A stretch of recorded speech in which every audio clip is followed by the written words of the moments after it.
ভাই সময় তো অনেক কাটালাম, দাঁড়িয়ে দাঁড়িয়ে পায়ে তো ব্যথা হচ্ছে মনে হয়। এই যে মাঝখানে জায়গাটা ফাঁকা আছে, সবাই এসে বসে বসে একটু সামনে সবাই চলে আসেন, সামনে চেয়ার গুলো ভরে সকলে যে যেমন আছেন উঠে আস্তে আস্তে করে এসে সামনে চেয়ার গুলো ভরে। চা দোকানে গাছতলায় গাছতলায় মাঠের কোণে কোণে দুজন চারজন বসে গল্প করছেন। আমি জানি আপনারা জ্ঞানী গুণী বুদ্ধিজীবী, আপনারা শিক্ষিত মানুষ, আপনাদের মতো আমলকারী আর শিক্ষিত মনে হয় নেই কেউ। তাই আশা করি আপনাদের কাছ থেকে কিছু আমরা শিখতে চাই, তো শিক্ষা দেওয়ার জন্য এসে মজলিসটা ভরে ফেলি। পিছনে যারা আছে উঠে এসে সামনেটা বললে আল্লাহর রহমত মনে বেশি নাজিল হতো। একটু সবাই চলে আসি, একটু কোমরটা নিয়ে একটু আস্তে আস্তে করে সামনের দিকে এগিয়ে আসি। আশেপাশে যারা দাঁড়িয়ে আছেন ভাই একটু কোমর ঝিলিয়ে একটু চলে আসেন, সবাই এসে মজলিসটা ভরে ফেলেন। কেননা দুনিয়া কিছু সঙ্গে যাবে না, সব হয়ে যাবে। ইবাদত করে তুম সদা আপনে রব কি, ये दुनिया किसी की हुई है न होगी। इबादत करे तुम सदा अपने रब की, ये दुनिया किसी की हुई है न होगी। यहाँ पर किसी का बनाना बनेगा, मिलेगी तो 2 गज जमीन ही मिलेगी। কি মিলবে? মনে গেলে সে একটু কবর জায়গা, তাই সবাই না ঘোরাফেরা করে মজলিসে চলে আসে। এখন আমাদের কাছে জিনার আশা আমরা এতক্ষণ বসেছিলাম, ওনার মূল্যবান বক্তব্য রাখার জন্য ওনাকে আমরা অনুরোধ জানাচ্ছি। এখন ওনাকে আমি মাইক্রোফোন দিয়ে দিচ্ছি। আমরা না ঘোরাঘুরি করে মজলিসকে ভরে ফেলি, মজলিসটা ভরে ফেলি। যুবক যুবক ভাইরা, সব দিকে যুবক চাই, মেয়ের জামাই করবে সুন্দর যুবক চাই, কাজে নিবে মিস্ত্রি যুবক চাই, বাইক চালাবে যুবক চাই, গাছ লাগাবে যুবক চাই, সব জায়গায় যুবকের দরকার। তো আল্লাহর যুবকদেরকে পছন্দ করেন, যুবকদের ইবাদতকে আল্লাহ পছন্দ করেন, তাই জান্নাতে যাবে যুবকরা। বুড়াদের খবর আছে, জান্নাতে যাবে যুবকরা। কেমন জান্নাতে যাওয়া হবে? আদম নবীর মতো 7 গজ মানে 120 হাত লম্বা হবে, ছাতির চামড়াটা হবে 14 হাত, ইসুফ আলাইহিস সালামের মতো সুন্দর হবেন। আর যুবক ঈসা আলাইহিস সালামের মতো 33 বছরের যুবক হবেন। আর ভাষা হবে আরবিয়ান মুহাম্মদ সাল্লাল্লাহু আলাইহি সাল্লামের মতো। তাই সকলে আমরা জান্নাতে মজলিসে জান্নাতি হওয়ার জন্য এসে বসে পড়ি। সকলে মিলে আসবো ইনশাআল্লাহ। যারা রাস্তাঘাটে ঘুরছেন সবাই বসবো ইনশাআল্লাহ, সবাই শুনবো ইনশাআল্লাহ। আরে ভাই ইনশাআল্লাহটা ঘুরছে বলে আমল করবো ইনশাআল্লাহ, সালাম দেবো ইনশাআল্লাহ, দাড়ি কাটবো ইনশাআল্লাহ। দাড়ি কেটে কোন কোম্পানি যাক আল্লাহ রাব্বুল আলামিন সকলকে শোনা থেকে বেশি আমল করার তৌফিক দান করেন। এখন আমরা জনাব হযরত হাফেজ কারি মাওলানা আলমগীর সাহেবকে অনুরোধ রাখছি যে আপনি আপনার সুমধুর কণ্ঠে কোরআন হাদিসের মূল্যবান বক্তব্য রাখার জন্য। সকলে তাকবীর, নারে তাকবীর, নারে তাকবীর। আর কোরআনের আহলে আর হাদিসের আহলে নবী কে নাম নারে তাকবীর।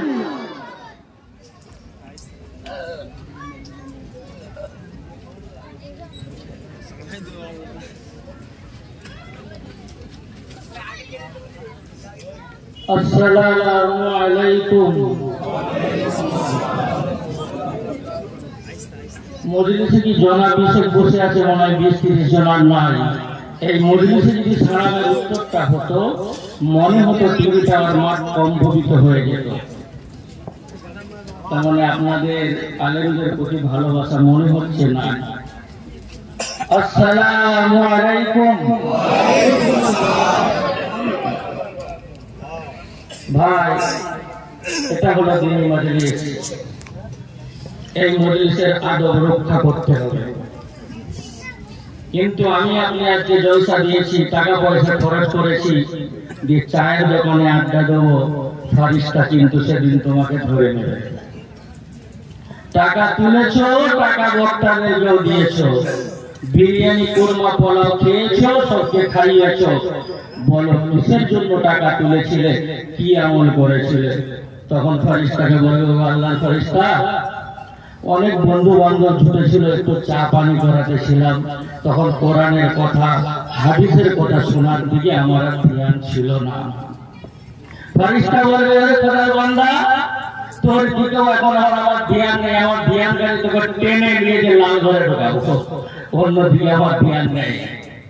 তো ভাই, এদিক ওদিকে যারা ঘুরছেন, সামনে যে চেয়ারগুলো খালি আছে, আমি অনুরোধ করব আপনারা কমসে কম মেহমানের সম্মানার্থে সামনের চেয়ারগুলো ভরিয়ে নেবেন।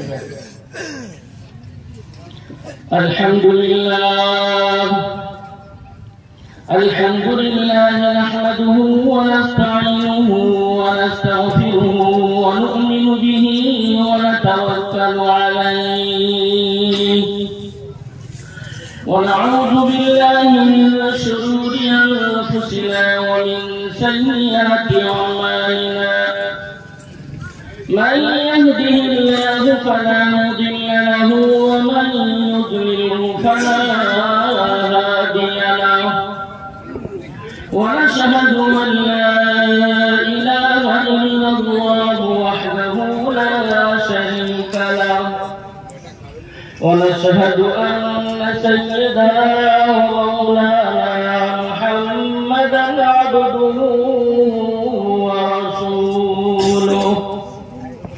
أعوذ بالله من الشيطان الرجيم. بسم الله الرحمن الرحيم. وأما من خاف مقام ربه ونهى النفس عن الهوى فإن الجنة هي المأوى. صدق الله العظيم. وقال النبي صلى الله عليه وسلم من يرد الله به خيرا يصب منه. وقال عليه الصلاة والسلام لا طاعة لمخلوق في معصية الخالق أو كما قال عليه الصلاة والسلام. কবর গায়ের মাটি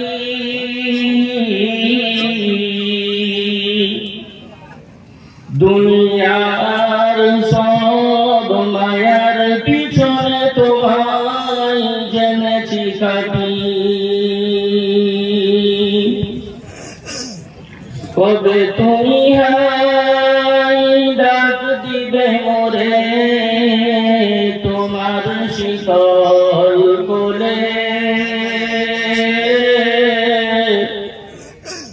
তোমার বক্ষে ঘুমায় পড়িব সারা বিশ্বের মায়া ভুলে। ওগো কবর গায়ের মাটি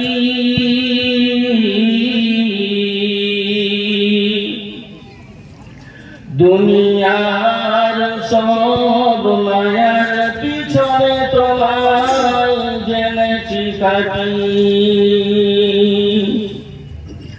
তুমি পেতে দিবে হাই ধুলির আসন, জানাবে আদর কত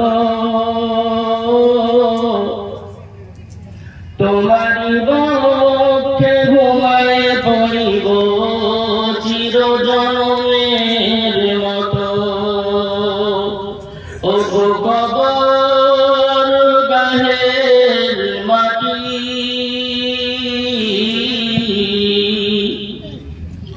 দুনিয়ার সব মায়ার পিছনে তোমায় জেনেছি কাটি।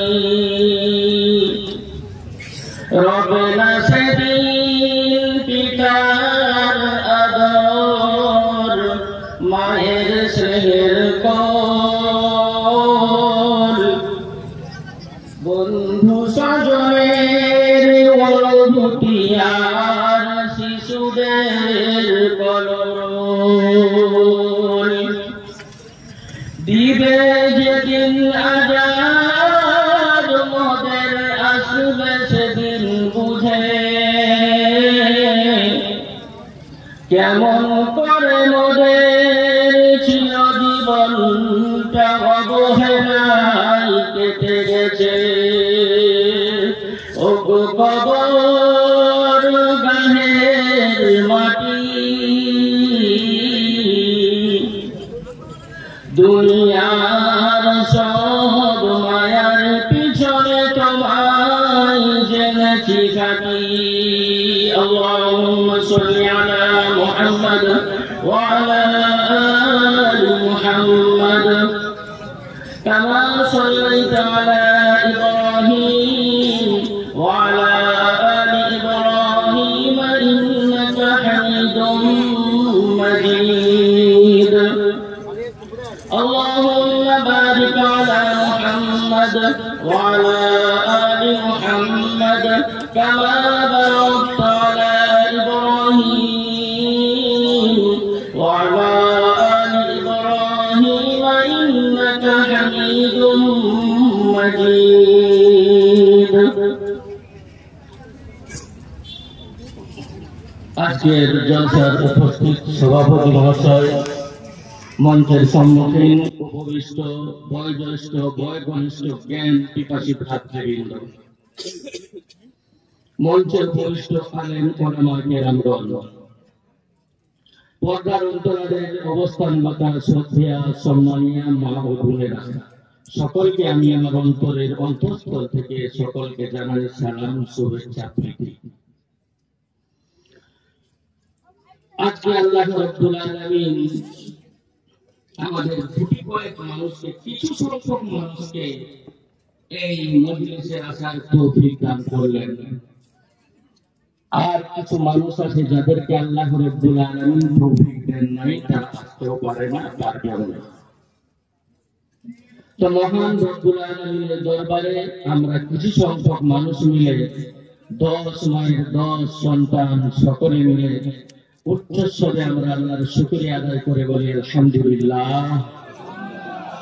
তারপরে নবীদের শিরোমণি নবীদের সম্রাট যিনি রাস্তা দিয়ে চলে গেলে রাস্তাটা মুশকে আম্বারের মতো সেন করে, যার চুলের পিছনটায় রাত আলো ফিরে পায়, যিনি কাঁদিলে জাহান্নাম ভয় পায়, যিনি হাসিলে জান্নাত তৃপ্তি লাভ করে, যিনি দণ্ডায়মান হলে আসমান উচ্চতা লাভ করে, যিনি বসিলে ধরণী স্থিরতা লাভ করে, যিনি কম্বল গায়ে দিলে আল্লাহ বলে ইয়া আইয়ুহাল মুযাম্মিল, যিনি চাদর গায়ে দিলে আল্লাহ বলে ইয়া আইয়ুহাল মুদ্দাসসির, সেই নবীর উম্মত করে আমাদেরকে দুনিয়ার বুকে প্রেরণ করলেন।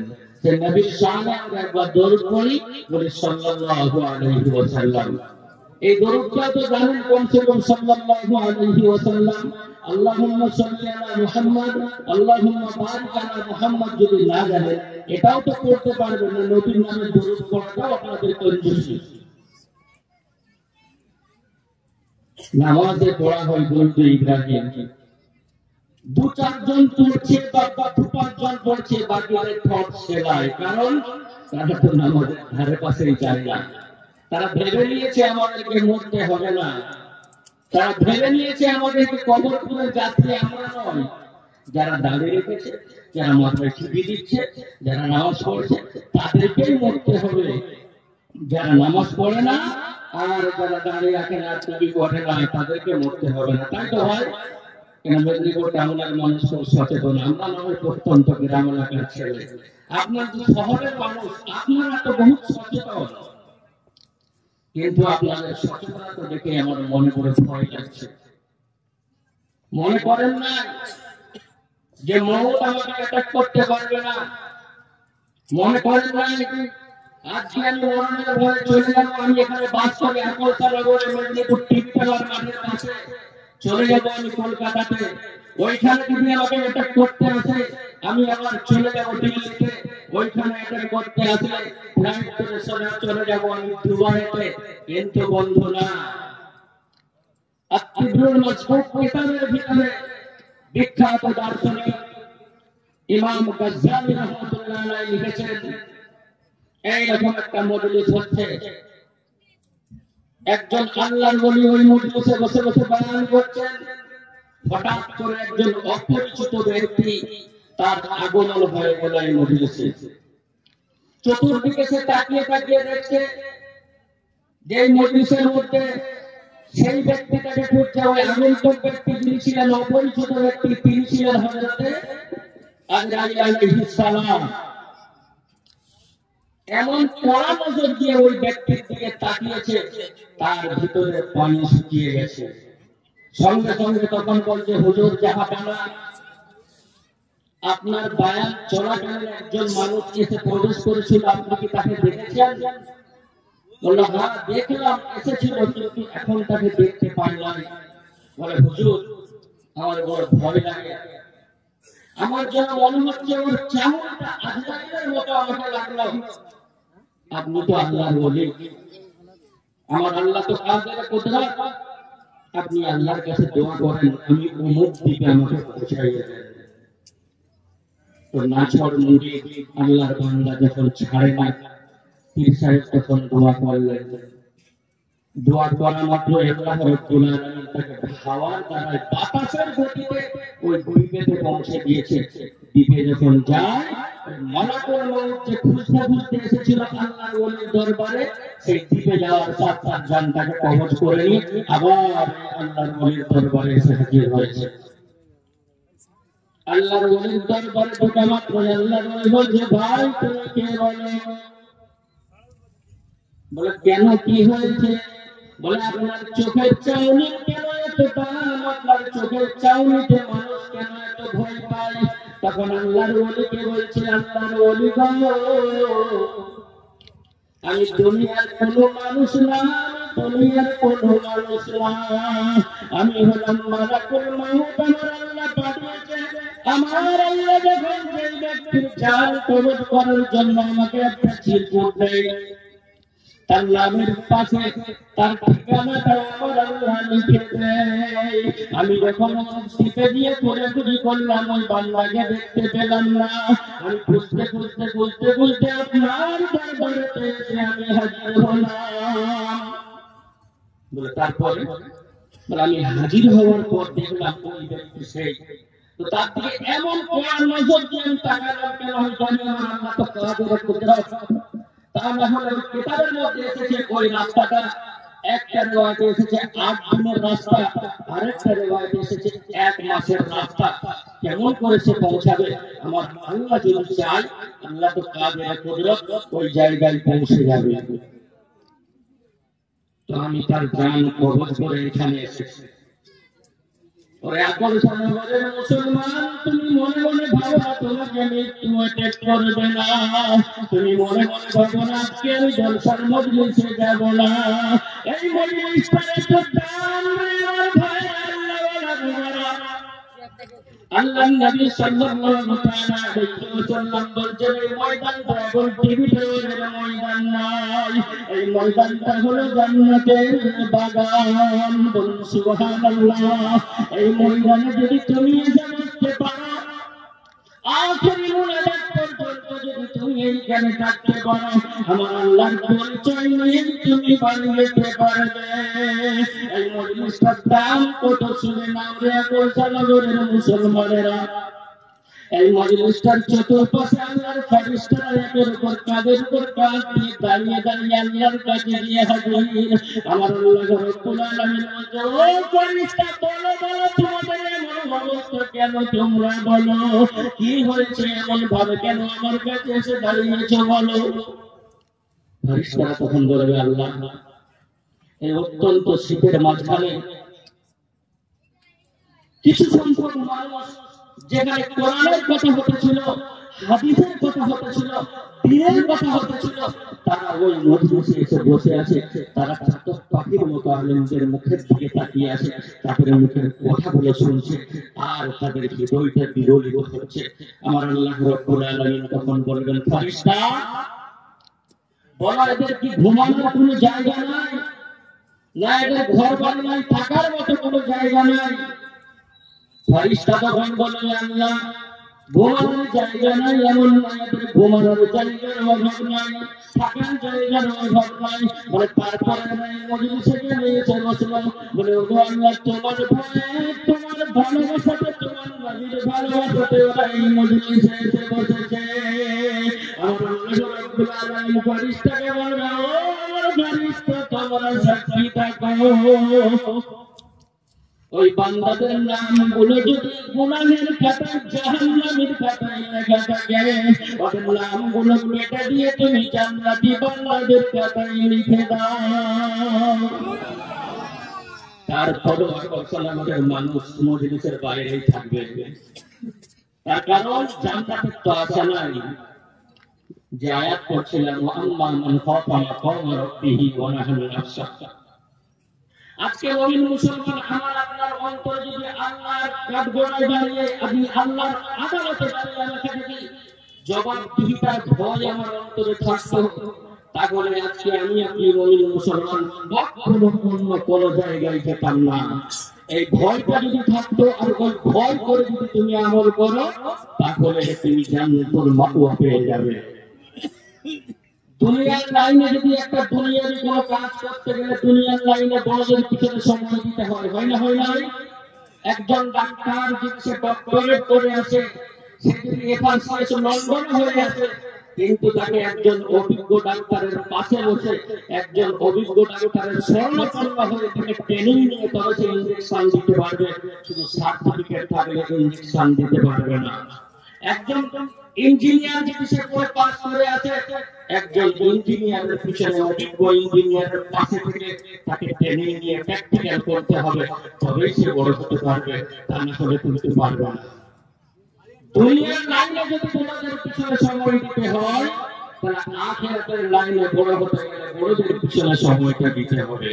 দিতে হবে কি হবে না? দিতে হবে, তা না হলে কিন্তু হবে না। সেজন্যই আমাদের দিলের মধ্যে যদি কোনো গ্লানি থাকে, যদি অহংকার থাকে, আমার যদি আনা না থাকে, যে আনা সব কুছ জানতা হ্যায়, তাহলে ওটা পার করে দেন। তা না হলে কিন্তু অহংকার থাকলে কিছু আসবে না। দিলের জিন্দেগি হতে হবে, তাহলে আসবে, তা না হলে হবে না। আর যখন আপনি ভালো লাগবে সহবতে থাকবেন, মহানসে পড়ছিলেন না, মানুষের সব ভাবে পাওয়ান ফাহুয়া মিনকুম।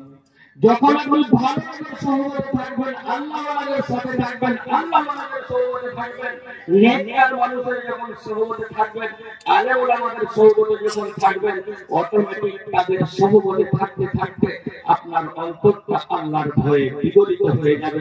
তখন আপনি জান্নাতুল মাওয়া পেয়ে যাবেন, তা না হলে কিন্তু পাবেন না।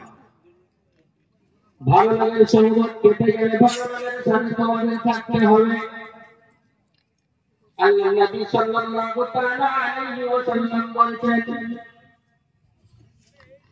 ও আমার উম্মতরা, তোমরা যদি ভালো হতে চাও, তাহলে তোমরা ভালো লোকেদের সাথে ঘুরে যাও।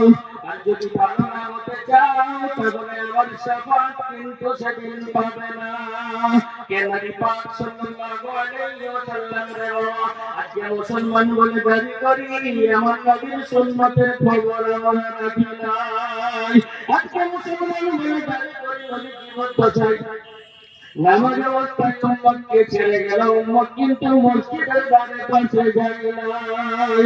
যখন তাকে বলতে যাই, ভাই চলো মসজিদে চলো, আল্লাহ বলো, আল্লাহ ডাকে তুমি সাড়া না, তখন বলছে আমার সময় নাই। মসজিদ ডাকতে বলে হাইয়া আলাস সালাহ, এসো নামাজের দিকে এসো, হাইয়া আলাল ফালাহ, এসো কামিয়াবির দিকে এসো। এটাই তোমার কামিয়াবি রাখা আছে। ওরে মুমিন মুসলমান নওজোয়ান যুবক ভাইরা, একবার অন্তরটাকে তুমি জিজ্ঞাসা করো। আমার আল্লাহ বলতে, বান্দারে, তুমি যখন তোমার মায়ের পেটে ছিলে, আমি তোমার জিম্মেদারি নিয়ে বলিষ্ঠ করেছি। বান্দারে, সাত আসমান জমিনকে সৃষ্টি করেছি মাত্র 6 দিনে। বান্দারে তোকে বড় ভালোবেসে 6 থেকে 10 মাস ধরে আমি বানিয়েছি। কিন্তু বান্দা, তুমি মনে করো না যে আমি তোমাকে এতদিন ধরে বানিয়েছি, তোমাকে আমি শুধু শুধু ছেড়ে দেব না।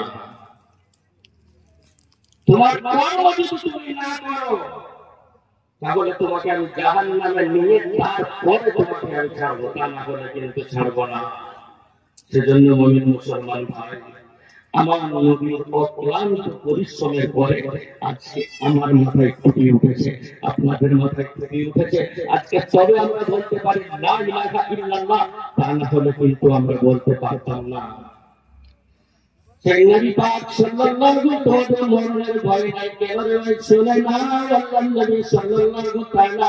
ওয়াসাল্লাম একবার বসে আছেন, হঠাৎ করে আসলেন হযরত ফাতেমা জাহরা রাদিয়াল্লাহু তাআলা আনহা। এসে বলছে, আব্বা জান, আম্মা জানের কান্না কিন্তু বন্ধ হয় নাই, আপনি আম্মা জানের কাছে চলেন। নবী পাক সাল্লাল্লাহু আলাইহি ওয়াসাল্লাম ফাতেমা জাহরা রাদিয়াল্লাহু তাআলা আনহার কথা শুনে চলে গেলেন খাদিজার গৃহে। খাদিজাতুল কুবরা রাদিয়াল্লাহু তাআলা আনহাকে জিজ্ঞাসা করতে লাগলেন, খাদিজা বলো তুমি কেন কান্না করো? বলে, ইয়া রাসূলুল্লাহ, ইয়া হাবিবাল্লাহ, আমি 40 বছর বয়সে বিধবা নারী, আপনার বিবাহের বন্ধনে আবদ্ধ হয়েছে, আমি আপনার খিদমত করতে পারি না। ইয়া রাসূলুল্লাহ, ইয়া হাবিবাল্লাহ, আমার বড় ভয় লাগে, আমার মৃত্যু কেমন হবে, আমি কবরে কি করে থাকবো? যে খাদিজাতুল কুবরা রাদিয়াল্লাহু তাআলা আনহা, যে খাদিজাতুল কুবরা রাদিয়াল্লাহু তাআলা আনহা রাসূলুল্লাহ সাল্লাল্লাহু আলাইহি ওয়াসাল্লাম যখন ধ্যানে থাকতেন গায়ে শোনে, এত বড় উঁচু পাহাড়, হাজী সাহেবদেরকে জিজ্ঞাসা করে যিনারা গিয়েছিলেন, কমসে কম 2 থেকে 3 বার দম লাগলে পাহাড় চড়তে পারে না। সেই খাদিজাতুল কুবরা রাদিয়াল্লাহু তাআলা আনহা গুটি পায়ে আস্তে আস্তে হেঁটে হেঁটে হেঁটে হেঁটে নবী পাক সাল্লাল্লাহু আলাইহি ওয়াসাল্লামের জন্য নাস্তা নিয়ে গায়ের সৌদে পৌঁছে গেছে। আমার নবী সাল্লাল্লাহু আলাইহি ওয়াসাল্লাম দেখে অবাক হয়ে গেছে।